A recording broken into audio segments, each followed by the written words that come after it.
So ఈ emotional మూమెంట్లో ఎవరు తోడున్నారు నీకు? ఎవరు లేరు. అనిపించింది అప్పుడు ఏమన్నా అంకుల్ గుర్తొచ్చి మా డాడీ అయ్యో, నేను ఇప్పటికీ నీకు ఇంటర్వ్యూకి వచ్చే ముందు నువ్వు ఇప్పుడే లెగ్సావా అని అన్నావు కదా, అప్పుడు దాకా నేను ఏడుస్తున్నా ఇంట్లో కూర్చొని. సో ఈరోజు ఏడుస్తా, రేపు మళ్ళీ నార్మల్ ఫీల్ అవుతా, ఎల్లుండి మళ్ళీ ఏడుస్తా, మళ్ళీ లెగుస్తా, మళ్ళీ నా పని నేను చేసుకుంటా. అంటే ఇట్స్ లైక్ ఒంటరి జీవితం నాది.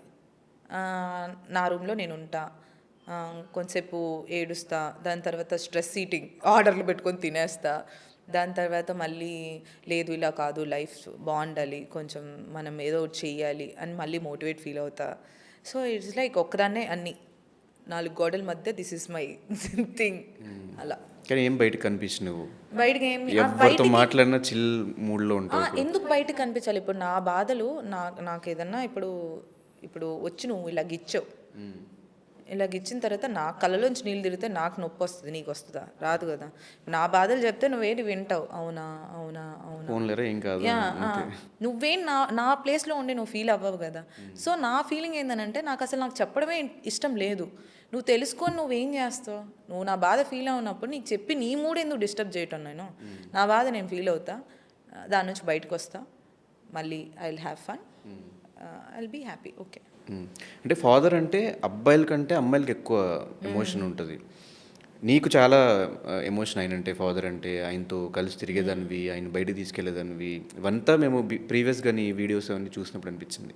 ఆల్ ఆఫ్ సడన్ ఆయనకి అట్లా అయిపోయినప్పుడు ఆ ఎమోషన్ నుంచి బయటికి రావడానికి ఎంత టైం పట్టింది? అసలు ఫాదర్కి అంత సడన్గా ఏం జరిగింది? ఆ ఎమోషన్ నుంచి బయటికి రావడానికి నాకు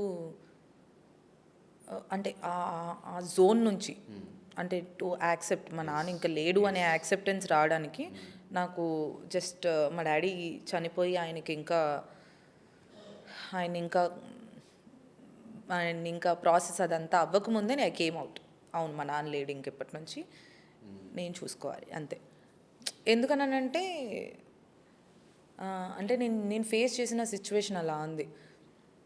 అదేంటి, మా నాన్న చనిపోతే మా నాన్న శవం పోకముందే మేము డబ్బులు ఇవ్వాలని ఆ గోల ఈ గోల, మా మమ్మీకేమో అక్కడ ఆస్తమా. అండ్ లైఫ్ నాకు మా నాన్న చనిపోయిన తర్వాతే తెలిసింది, మా నాన్న శవం ఇంకా పోకముందే మా చుట్టాలు హాల్లో నవ్వుతున్నారు. అరే అప్పుడు అర్థమైంది, నా పెయిన్ నాదిరా, మీ అందరిది కాదు. సో ఇప్పుడు మా నాన్న లేడు, ఎవరున్నారు నెక్స్ట్? మా అమ్మ మా అన్నయ్య, వాళ్ళని చూసుకోవాలి. ఓకే, సో ఇది ఒక బాధ్యత నాకు. Okay fine, I will accept it. కానీ ఏంటంటే ఆయన చూసుకున్నవన్నీ గుర్తొస్తూ ఉంటాయి కదా, ఆన్ అండ్ ఆఫ్. నాకు ఇప్పటికీ నేను ఒక్కదాన్ని వెళ్ళేటప్పుడు కార్లో నేను మాట్లాడుకుంటూ ఉంటాను మా నాన్నతో, ఎందుకంటే మా నాన్న శవం అదే ఆ కార్లోనే తీసుకొచ్చారు కాబట్టి ఐ స్టిల్ ఫీల్ మా నాన్న అక్కడ ఉన్నాడు అని. నేను చెప్తూ ఉంటా, ఏడుస్తూ ఉంటా, ఒకదాన్ని తిరుగుతూ ఉంటా. సో అలా అంటే ఆయన చూసుకున్నట్టు ఐ డోంట్ థింక్ ఇంకెవరూ చూసుకోలేరు నన్ను. నాకు ఏదైనా హెల్త్ బాగాలేనప్పుడు, లేకపోతే ఏదైనా కోపం వచ్చినప్పుడు, లేకపోతే ఏదైనా ఫీల్ అయినప్పుడు వెంటనే మా నాన్న ఫోటో పెట్టుకొని ఇంట్లో కూర్చొని రూమ్లో కూర్చొని ఏడుస్తూ ఉంటాను. Then I feel okay fine, okay fine, ఇప్పుడు బయటకు వెళ్దాం ఓకే అని, అంతే. ఆయనతో ఉన్న మంచి మెమరీస్ ఏంటి నీకు మీ ఫాదర్తో? మంచి మెమరీస్ ఒక్కటి కాదు, అన్నీ, ఎవ్రీథింగ్. చిన్నప్పటి నుంచి అంటే ఆయన ఇంకా ఏమో నాకు, అంటే మా నాన్న నాకు ఒక శివుడు లాగా, అంటే శివుడు అంటే నిజంగా అంత బిలీవ్ చేస్తారు మా నాన్న. అలా నాకు ఎలా అంటే అసలు అంటే కూతుర్ని మేబీ మిగతా నాన్నలు ఉండొచ్చేమో, మా నాన్న చూసుకున్నట్టు very personal things, very personal. ఒక అమ్మాయి వెరీ పర్సనల్గా ఉండేవి కూడా నేను వెళ్ళి మా నాన్నతో తప్ప నేను ఎవరితో షేర్ చేసుకోను. ఐ కెన్ టెల్, ఇలా వెళ్ళి నేను మా డాడీని ఒరే అని పిలుస్తా. అండ్ నేను ఫస్ట్ టైం నేను మా డాడీతో తాగా. సో అంత ఇంకా మేమిద్దరం ఏంటంటే బెస్ట్ ఫ్రెండ్స్. ఇలా ఎవ్రీథింగ్ బట్టలు షాపింగ్కి వెళ్ళేటప్పుడు మా నాన్న కావాలి, ఎక్కడికైనా వెళ్ళేటప్పుడు మా నాన్న కావాలి, ఇంటికి రాగానే ఫుడ్ పెట్టాలంటే మా నాన్నే తినిపించేవాడు, షూట్కి వెళ్ళేటప్పుడు పొద్దున్నే నాకంటే ముందు లెగిసి ఆయనే జ్యూసులు చేసి ఆయనే అన్నీ చేసి నా శారీ బ్లౌజులు కూడా కుట్టించుకొచ్చేది మా నాన్నే. ఇంకెలా చెప్పాలి, everything is my dad. So అలా ఇంకా మా డాడీ చనిపోయిన తర్వాత లిటరల్లీ మేము మళ్ళీ హైదరాబాద్ వచ్చిన తర్వాత మేము ముగ్గురం, నేను మా మమ్మీ మా అన్నయ్య, ఆల్మోస్ట్ ఒక 20 days 25 days ఇంట్లో వంటే వండలేదు, అసలు స్టవ్ ఆన్ చేయలేదు. వీ లిటరలీ చాలా వెయిట్ లాస్ అయిపోయి మేము ముగ్గురం చచ్చిపోతామేమో అనుకున్నాం. ఇంకా ఎందుకంటే మొత్తం ఆయనే. మా మమ్మీకి ఏం రాదబ్బా. మా మమ్మీ మా డాడీది లవ్ మ్యారేజ్. సో మా డాడీ ఏంటంటే అన్నీ మా మమ్మీకి అన్నీ చేసి పెడతాడు. మా మమ్మీని అంత ప్రేమగా చూసుకుంటాడు. అలా ఉండేది మా మమ్మీకి ఒకటి. మా అన్నయ్య మా డాడీ ఏంటంటే వాళ్ళిద్దరు ఒక ఫ్రెండ్స్, లేకపోతే ఫాదర్ అండ్ సన్ కొట్టుకోవడం ఎప్పుడు చూసి వాళ్ళిద్దరు ఎప్పుడు తిట్టుకుంటూనే ఉంటారు. ఏదైనా షర్ట్ వస్తే మా అన్నయ్య నీకు బాగాలేదు నాకు బాగుంటుంది, నీకు అంత ఇద్దరు అలా ఉండేవాళ్ళు. సో మా అన్నయ్య రూమ్లో పడిపోయి, నేను ఒక రూమ్లో పడిపోయి, మా మమ్మీ ఏడ్చుకుంటూ అలా అలా అలా మనకి దేవుడు ఇచ్చిన మంచిది ఏంటంటే కొన్ని రోజుల తర్వాత పెయిన్ అనేది తగ్గిపోతుంది. మెమరీస్ అలా గుర్తొస్తూ ఉంటాయి. ఆన్ అండ్ ఆఫ్ 2 డేస్కి ఒకసారి ఏడుస్తూ ఉంటాం, ముగ్గురం కూర్చొని ఏడుస్తూ ఉంటాం. మా డాడీ వ్లాగ్ ఏదైనా నా ఛానల్లో పెట్టుకున్నప్పుడు ఏడుస్తాం, మా నాన్న ఫోటో కనిపించినప్పుడు ఏడుస్తాం, మా నాన్నకి ఇష్టమైన కర్రీ వండినప్పుడు ఏడుస్తాం. ఆ పెయిన్ అంతా ఉంటుంది. మొన్న కూడా Nitish Reddy, this cricketer, SRH player, వాళ్ళ పేరెంట్స్ ఇంటర్వ్యూ చూసుకుంటూ నేను మా మమ్మీ ఏడుస్తూనే ఉన్నాడు. వాళ్ళ నాన్న అంత చేశాడు నితీష్ రెడ్డి కోసం అంటే, మా నాన్న అంత చేశాడు కానీ మా నాన్న ఇప్పుడు లేడేంటి అని చెప్పేసి అలా. సో రోజుకి ఒక్కసారైనా వస్తుంది మా ఇంట్లో, ఎవరో ఒకరు ఏడుస్తారు అలా. బట్ ఆయన మిమ్మల్ని మిస్ అవుతున్నారు, మీరు ఆయన మిస్ అవుతున్నారు. ఇది ఉంటుంది లైఫ్, మంచి వాళ్ళందరినీ ముందే తీసుకెళ్ళిపోతారు. మా మమ్మీ రోజుకి ఒక్కసారైనా అసలు నాన్న ఎలా తీసుకెళ్ళిపోయాడు దేవుడు అని చెప్పి. యాక్చువల్లీ మీ ఫాదర్ వీడియోస్ చూసినప్పుడు కైండ్ ఆఫ్ మీ బాండింగ్ తెలిసిపోతుంది వీడియోస్లో, బాగుంటుంది. నాకు అనిపించింది మీ డాడీ చనిపోయినప్పుడు నాకు కూడా. టిష్యూస్ ఇవ్వండి అబ్బా. అండ్ మా నాన్న చనిపోయినప్పుడు ఆ ఫేజ్ అయితే ఎవరికి రాకూడదు. మై ఫీలింగ్ ఏంటంటే, ఇప్పుడు నాన్న చనిపోయినప్పుడు ఇలా ఫ్యామిలీ మెంబర్స్ అందరూ ఏడుస్తుంటే మిగతా వచ్చిన వాళ్ళందరూ నవ్వడాలు, మీ నాన్న డబ్బులు ఇవ్వాలి, అది ఇవ్వాలి, ఇది ఇవ్వాలి. బతుకున్నప్పుడు అడగలేదేంటి మరి ఇవన్నీ? బ్రతుకున్నప్పుడు బాగా మాట్లాడి అది చేశారు ఇది చేశారు. లిటరలీ ఇంకా వాళ్ళ పేర్లు చెప్పడానికే నాకు వాళ్ళకంటే సిగ్గులేదు, నాకన్నా ఉండాలి అని అనిపిస్తుంది. మై వెరీ క్లోజ్ ఫ్యామిలీ మా డాడీ సైడ్ లిటరలీ దారుణంగా బిహేవ్ చేశారు. మరి మా మమ్మీని అయితే ఇంకా దారుణంగా. ఆమె లిటరలీ మా నాన్న చనిపోయిన తర్వాత 11 days ఉండాలి ఇంట్లో. పాల ప్యాకెట్కి డబ్బులు అడిగారు మమ్మల్ని. ఫుడ్, మేము తినే ఫుడ్, మా మమ్మీకి పెట్టే ఫుడ్కి మేము డబ్బులు ఇవ్వాలంట. మా నాన్న ఇంట్లో వండుకుంటూ ఊర్లో. అంత దారుణం అంటే అంత దారుణం ట్రీట్ చేశారు. ఇప్పుడు అందుకే నాకు వాళ్ళు ఒక మనుషుల్లాగా కూడా గుర్తుండరు. వాళ్ళు చేసిన పనులు వాళ్ళు ఇప్పటికీ ఇన్ని 700 కోట్లు అది ఇది అని అంటారా?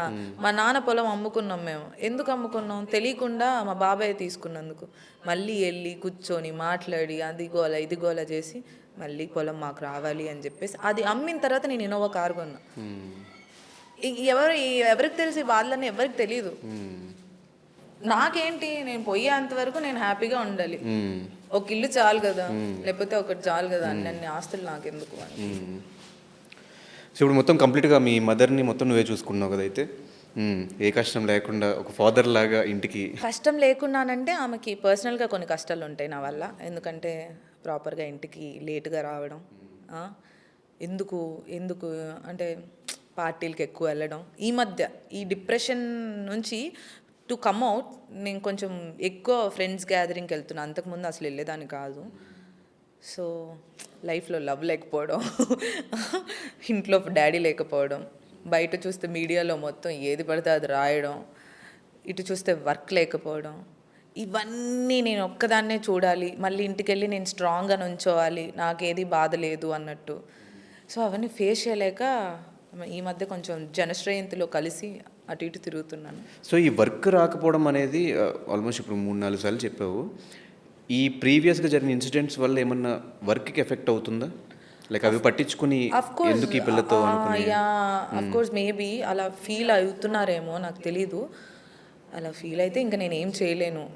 నేను మీకు అంటే మీరు కూడా అవి నమ్మి, మీరు కూడా నన్ను పర్సనల్గా ఇండస్ట్రీలో నన్ను పర్సనల్గా చూసిన వాళ్ళే, చూసి కూడా మీరు మీడియా వాళ్ళు క్రియేట్ చేసిన అదంతా చూసి నమ్మి మీరు నాకు ఇవ్వట్లేదు అని నేను అనుకోను.